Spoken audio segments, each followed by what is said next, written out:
This evening I'm hosting a group of 12. They are return guests and they're a lot of fun. And we are doing a spring themed, mostly French menu. And we've got 5 courses for them tonight, all spring inspired. We've got beautiful produce to use, all Ontario produce today, which is very exciting. And you're gonna watch me put everything together. Why does bacon have to smell so good?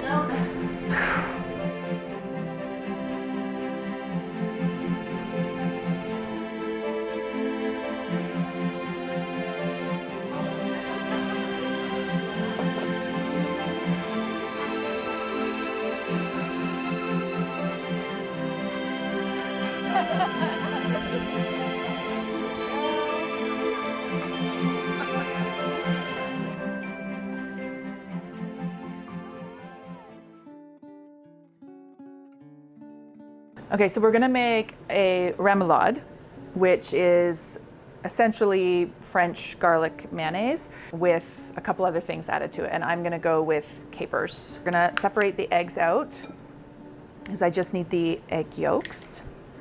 And my favorite way of separating eggs is the French method, which is just gently cradling the yolk out. I love the feeling of this. It's not everybody's cup of tea, but very much my cup of tea. And then right into the bowl. All right, and to our egg yolks, we're gonna go with some fresh lemon zest. And this adds a nice brightness to it. You need that little bit of citrus, especially because this is going on a salad course that is gonna have some salty, fatty bacon. You really want that citrus brightness to cut through the fat of the bacon. Need a little bit of salt and pepper. And we've just got some fresh garlic here.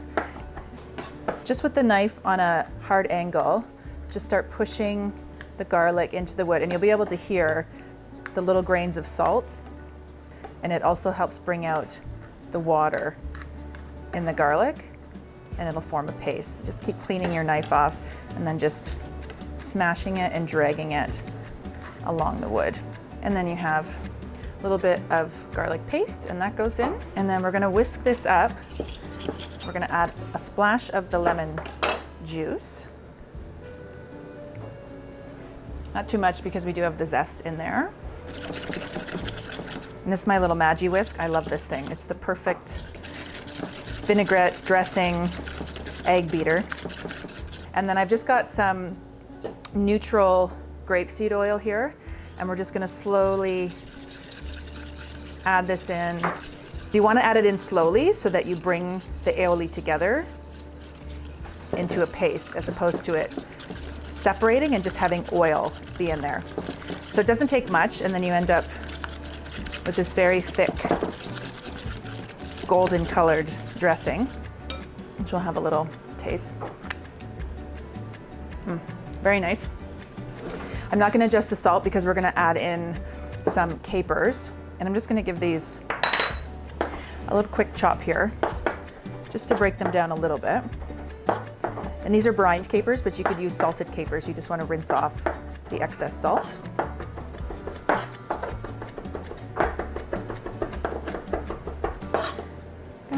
And then into the bowl. And then one final little taste. So nice. Nicely salted, lots of bright fresh lemon. It's gonna go beautiful on the salad. When it comes time to service, we're gonna thin it out with a little bit more lemon juice so it drizzles a little bit nicer over the salad. With French and Italian salads, they don't like heavy wet dressing, so it's just enough to kind of kiss each leaf because we're gonna serve the baby gen leaves whole. It's not gonna be a cut salad, very much a composed salad, so you can just lift the leaf off and you get a little bit of remoulade, a little bit of bacon, a little bit of pan grattato, and it's like the perfect bite. So this is our French style tapenade. These are French black olives, some fresh parsley, raw garlic, a little bit of peperoncino, no salt because we don't need the salt with the olives. There's also some fresh capers in here and black pepper. And I just like to use my mezzaluna here. And I haven't put any oil in this yet. I'm gonna add a little bit of olive oil at the end once it's broken down. Mezzaluna means half moon, and this is just a great tool for when you have to break down a lot of herbs, or like a big pile of garlic, or in this case, breaking down the olives. You can do this with a regular chef's knife as well. I just like the motion of this. Feels very antiquated to me, very hands-on, and I just like the motion of it. But it's a great way to do something like a tapenade. You can do tapenade in a blender or a food processor, but you really have to be careful to not over pulse it, because then you end up with something that's a little too tight. I like a looser, slightly more textured tapenade. I just think it's more interesting on the palate, and it looks more beautiful on a piece of bread, as opposed to this sort of like a really dark kind of, I don't know, placid looking paste. This is more interesting. And it doesn't take a long time to do. We're just gonna serve this as is in a nice little serving container, and we're just gonna serve it with fresh baguette. But honestly, it's the perfect balance of sort of citrusy lemon, the salty capers and olives, the fresh grassy flavor of the parsley, and a little bit of heat from the pepper and the chili and the garlic that you can just, I mean, I've been known to eat it by the spoonful. Are the olives Italian? These are French black olives. It's just beautiful. It's so bright. It just perks up your whole mouth, and you don't need to add any more seasoning to that. So just serve this in a pretty dish with some fresh baguette on the side. Obviously, I think a lot about French and Italian cuisine throughout all the seasons, but because I live in Canada, which is very seasonal, particularly where I am in southeastern Ontario, we really do have structured seasons here. And there is something to be said for that little bit of having to wait for it, because you know when it comes, it's the best version of itself. It's, you know, the asparagus that you have in late May or early June here tastes like no other asparagus that you're gonna have any other time of the season. And the first strawberries that we get here, they don't taste like any of those strawberries that you get in the clamshell at the grocery store. I stand by that nothing smells like a county strawberry. They just have their own smell. So there's a lot of gratefulness really that comes with seasonality, and particularly spring, because we've gone through some, you know, heinous amount of time, 4 or 5 months of weather where nothing is really growing. There's like this wash of inspiration in the kitchen as well, because I know I have this short period of time to make the most of those ingredients. We are going to make this beautiful supreme chicken with tarragon and lemon. So these are chicken supreme. So it's the whole breast, including the tender, but the main bone has been removed. Skin is on, very important. And then we just have a tiny little part of where the leg starts. To flavor the chicken supreme, we're gonna take some softened, unsalted butter. And it's a lot of butter, but it's for 12 people, so everyone relax. It's just butter. And we need some more bright lemon flavor. So we're gonna take the zest, because the zest will work into the butter much easier than the juice will. And then one of my absolute favorite herbs, and this really does scream spring to me, spring and summer, is tarragon. It has like a sweet anise flavor. I think people assume it's very licorice flavored, and I think they're a little put off by that, but it's just such a beautiful spring, summery, fresh scent and flavor, and it goes really well with lemon. Take the majority of the leaves off, just pull them down the stem. This stem at the sort of bottom 2/3 is far too woody, but the top part here, which is still quite flexible, is what I call the soft stem, and so you can actually utilize that, so you don't have to sort of painstakingly pluck every leaf off. And just a rough chop, just to break it down a little bit. We don't want it finely chopped. We want to be able to see the sprigs underneath the chicken skin. And as you're cutting it, the smell is just Oh my gosh, it's so lovely. Salt. And just a little bit of pepper. All right, before I mix that up, I'm gonna prepare the chicken. And this is just simply just lifting the skin away from the breast a little bit. Do it gently with your fingers, and then we're gonna mix the butter together and just rest a little pocket of butter underneath. We're gonna do a little bit of a grill on this, but we're gonna ultimately finish it in the oven. So I like to use my hands for everything, clean hands for everything. So just mix your compound butter together. And you can make all different kinds of compound butters with different citrus, different seasonings, different herbs, and just keep it in your fridge. And then you can just grab a little knob anytime you need some. And we don't need much, otherwise the chicken's gonna be swimming in butter. So just take a little like teaspoon amount and just tuck it up under the skin. And then with what's remaining on your hands, spread it around so that it gets around all over the breast under the skin, but also you're coating the exterior of the skin. Oh my goodness. And you can do this with other cuts. This is obviously supremed breast, but you could do it with chicken thighs. My recommendation is buy your chicken pieces with the skin on. Even if you don't intend to eat the skin, it just keeps the meat much moister and flavorful, because the fat itself is flavor. You shouldn't say moister. You should say more moist. More moist. I probably shouldn't say moist at all. Some people would prefer It's a very controversial word. Chicken was the request of this evening's special group. Typically, for me, chicken, I mean, I love chicken. I cook chicken in all different ways. I rarely offer it up as a first choice for a menu protein, but more often than not, chicken and fish are what is most requested if they have a special request. All right, one more to go here. And the skin really does slip away quite easily. And then just with this remaining little bit that's in the bowl, I'm just gonna give a nice massage. Okay, so this is gonna go into the fridge. This will marinate, hang out until we're ready to finish grilling it off for dinner tonight. Asparagus Granola. Nailed it. asparagus granola. No, not asparagus granola. Asparagus Granola, which is also in other books would be asparagus mimosa, which is blanched asparagus served with grated or finely chopped egg yolk. This is local asparagus. It is an absolute thing of beauty.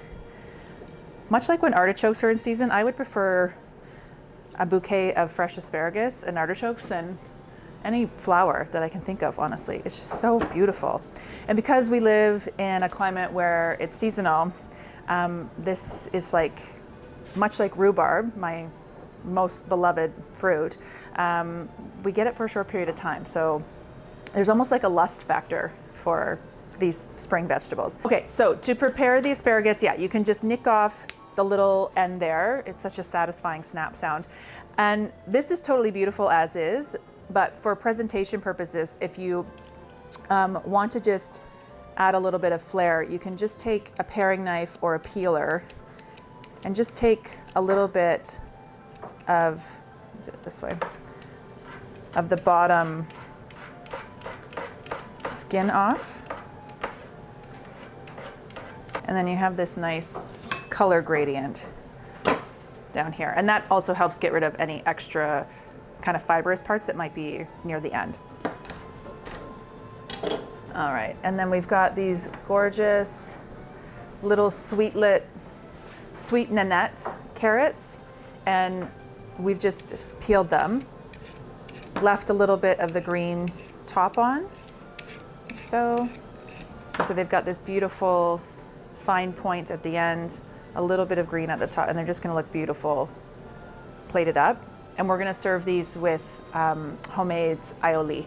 So we just wanna blanch them just enough to take the hard rawness out of them, but we still want them to be like tender crisp. And we're gonna do the exact same thing for the asparagus. We don't want it to sort of fall over, just tender crisp. We've got a simmering skillet over here with water. We want to season it because we want to season the vegetables, but also a little bit of salt in the water will help hold the color. And this is a little Italian trick I learned as well when blanching artichokes, asparagus, green beans, fava beans, is put a little lemon. And I just go ahead and put the whole half lemon heads in there. These are going to be in for probably 3 minutes. And then we're going to shock them in the water, so that'll stop all cooking so they don't get kind of wrinkly and a little bit mushy. These are going to go in for about 90 seconds to 2 minutes. And then same thing, they're just going to get shocked, so that'll stop the cooking, but it'll also help set the color. So the salt, the lemon, and the cold water shock make sure that your vegetables don't kind of go gray or lose their vibrant green color, which again, when you're serving vegetables in the spring and summer, you really want them to hold their vibrant, fresh colors. So these are good little tricks that help ensure that that happens. And for our ice bath, this is kind of a smart little trick, is we're using peas for another recipe. So we've just taken frozen peas and they'll act as our ice water bath, and then we'll just pull the asparagus out to separate them, and it'll be easy. So saves you having to have ice at the ready. Use something that's already cold.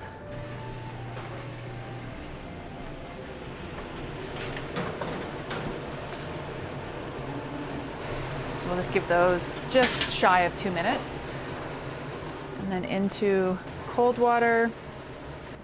And then I'm gonna come over with the carrots. And those will take about 3 minutes. And these will just hang out until service. Come on. Doesn't get much better than that. It's just so gorgeous. That's the thing about vegetables. You know, you don't need to do a whole lot to vegetables to make them sing and be amazing. Sometimes just a blanch, like a little bit of salted water, and those are delicious just to eat as is. I mean, we're gonna gild the lily a little bit by doing this sort of mimosa top on them, but that's perfection. That is a crudité there as well. Get those nice and cold in the fridge and serve those with aioli or remoulade, or even just like a basil pesto as a dip. So good.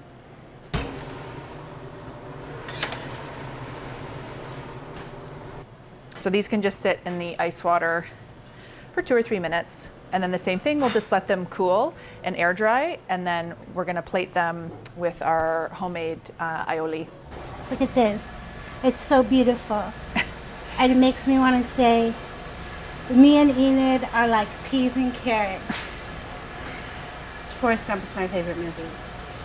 Is that a line from Forrest Gump? Yeah, he says, me and Jenny are like peas and carrots. I'm carrots.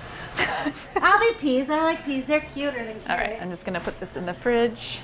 Now we are making I love it. petit Chev Tartlets as part of the antipasti or appetizer course. So I've got some pâte, which is just a classic French all butter pastry dough. No sugar in this, just a little bit of salt. Very cold, unsalted butter, flour, and just a touch of water. So we're gonna roll this out into 12 little pastry casings, and I'm gonna put them in this shallow baking tray, little divoted shallow baking tray with 12 divots. And I want this dough relatively thin because I don't want it to be a lot of crust. I want it to be more chev and flavorings than crust. A little cutter. Punch out a little round. Just carry on and do all 12 of them. They're good for a cocktail party too, because you can just pick them up with your hand. And because the crust is so thin on them, you're not gonna have like a big mess of crust falling down your face. And then I've got some fresh chev and some homemade dill, caper, and lemon cream here. much. This will be a little bit herbaceous, bright flavoring in the bottom of each one. A hint of green. And you don't have to worry about spreading it. When the heat of the oven hits it, it will melt a little bit. And then for the fresh chev, I'm just gonna take just a little bit and put that up on top. And then to top these off, I'm just gonna take a little scallion, just do a little bias cut. And when they come out of the oven, we'll garnish them with just a little bit of lemon zest and a little bit more scallion for bright color.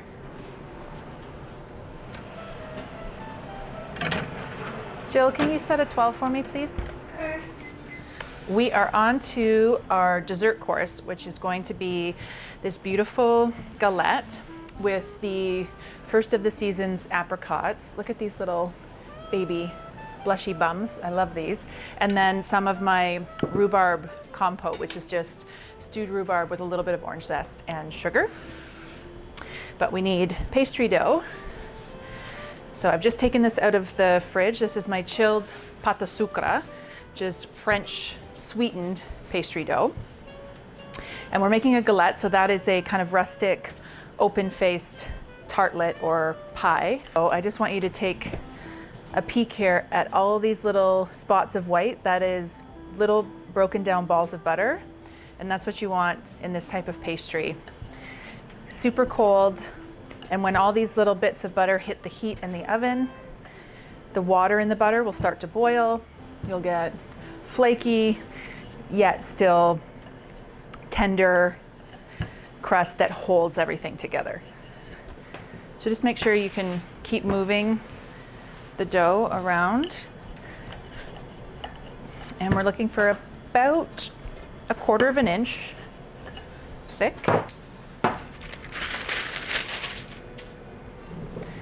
And just lift this up onto the sheet pan. All right, now the assembly. We've got some vanilla pastry cream, homemade, but you can certainly buy pastry cream. And let's give this a smooth, leaving about 1 inch or 1.5 inch border so that we can fold up the edges and make it look beautiful. And some of this gorgeous hot pink rhubarb. The color is just gorgeous, and up against the kind of blushy orange apricots, it just screams spring and summer. Not too much rhubarb. This is sweetened, but rhubarb still does have a bit of tartness to it, and we want to make sure that we actually taste the apricots as well. So for these guys, we're just going to run our little knife all the way around and just give it a twist, and it just perfectly pops off, and then you can just pop the little almond-shaped stone out. And the apricots will cook down a little bit, but not so much so where they're gonna collapse. Like, that is just the most perfect. So perfectly ripe, the stone just fell out on its own. And just look at that color. They're the most precious. If you can't find fresh apricots, there are a few good quality canned halved apricots, which you could substitute here. And then to bring it together, we're just gonna fold up the exterior border, just giving it a little crimp. And this is meant to look rustic, so don't aim for perfection here. Make it look like it came from your kitchen as opposed to the bakery. And just pinch down. And don't worry about the little bit of rhubarb syrup that might be there. It's just gonna caramelize. Egg wash, which is just some yolk and a touch of cream. And just for another little texture, crunch, and a little sparkle, just some turbinado sugar just around the outside. I'm gonna take some of the rhubarb syrup and just paint the apricots. There we go. And that's ready for the oven. 375-degree oven. It's gonna take about 28 to 30 minutes.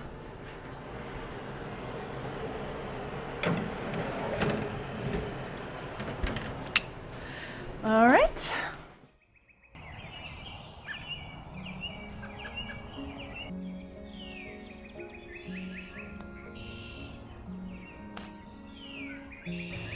So perfect. Actually, let's do these on their table instead of the garlic weed.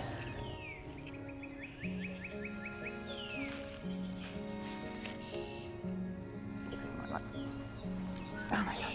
Between the lilacs and these, Sonny, these smell very similar to climbing jasmine.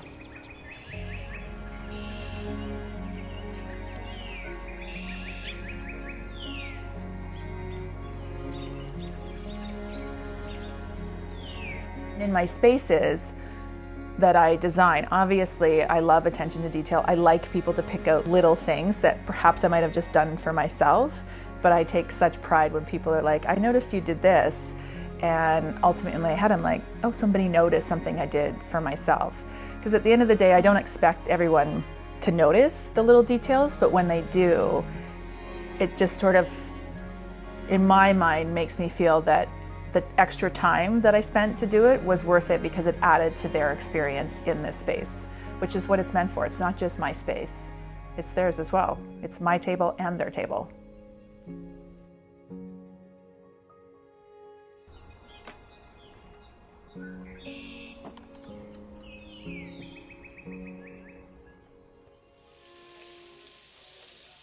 What I like best about how I've set my work balance here in terms of classes and having an event like tonight is, I had to do a little bit of different work this morning, and then I was able to fully focus on each aspect of the prep and give it all the attention I wanted to. And I got to play around with a few things instead of being contained to this very tight timeline where I can't have a little brainstorm and be like, what if I tried this? Even though I know what I'm making, I still want to have fun when I'm playing around with ingredients. I actually liked the idea when I saw the original inspiration that they were matte, but I actually kind of like this like candied lacquer. This radish thing might be your new favorite. My new thing that I'm going to take full credit for. There is a relaxation in giving myself more time, that this is more of an experience than a restaurant, and it just makes me happier. Thank you. And then I'm much more at ease when guests come through the door and they sense my ease. It really does feel like they're coming into my home as opposed to coming into, a harried restaurant. Is their table ready? Well, their table is always ready because it's just theirs this evening. And I'm happy and I'm, dancing around the kitchen and I'm ready to greet them and welcome them and talk to them about the food. Welcome to my table. I am Enid Grace, your little Nona hostess this evening. I'm not so little, but I'll just be puttering around over there. With me tonight is my best friend. This is Jill. So she'll be helping do service. It's your space this evening. You're in my home. I want you to act as freely as you normally would. Talk, laugh, swear, joke, whatever you want to do. Whatever happens here stays here. That's a motto here. But I also love that, Jill's going to be with me tonight and she and I have fun together. I love when Jill's with me. That is so cute. We look just the same. We do kind of look the same. This couldn't be a simpler spring soup. It's sweet peas that were just frozen, picked at their peak of their season because we're just probably 3 weeks away from our fresh peas here. A little bit of Boursin cheese, fresh herbs, and a touch of cream, and just heated through and then pureed. I leave the skins on the peas because I like the texture of it. If you wanted more of like a smooth kind of velouté, you could pass it through a sieve, but I like the texture. It's simple. It's literally like 4 or 5 ingredients, heated up, and it just tastes like fresh peas. I just love this smell so much. It's like we go through 4 months of just not smelling fresh green flavors, and then every green flavor I just want to smell.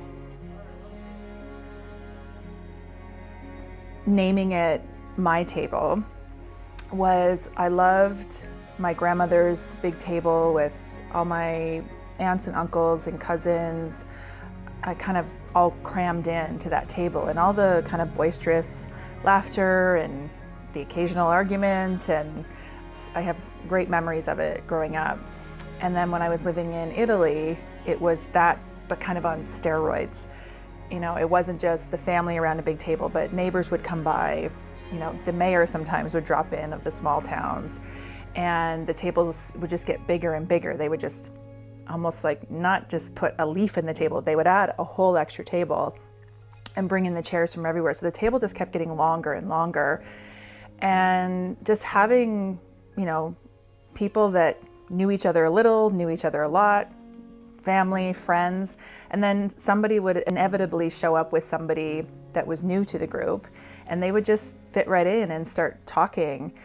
And I wanted that in this space. I hold a lot of private events where obviously the people know each other, but I do these public events as well, where people reserve a seat and they don't necessarily know who they're going to be sitting next to.